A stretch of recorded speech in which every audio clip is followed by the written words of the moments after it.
ये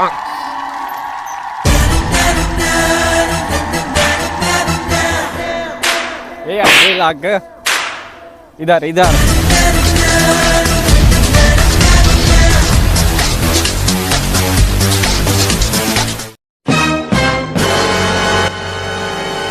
order order, कैदी number 420 को हाजिर किया जाए।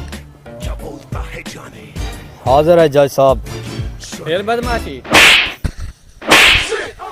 केस इस तरह का है कि तूने एक दुकान से 4 मरतबा चोरी क्यों की?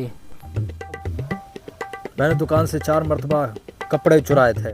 तुम तो 1 मरतबा चोरी कर सकते थे, तो 4 मरतबा क्यों? जज साहब मेरी बात सुने। 1 मरतबा जब मैं कपड़े लेके गया तो मेरी बीवी को पसंद नहीं आए। जज साहब मैंने दूसरी मरतबा चोरी इसलिए की कि मेरी बीवी को कपड़े पसंद नहीं आए।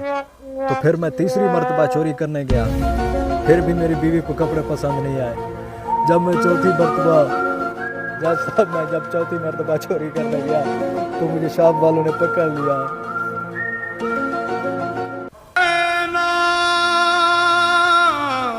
इस कैदी को बाइज्जत रिहा किया जाए क्योंकि इसकी मजबूरी थी।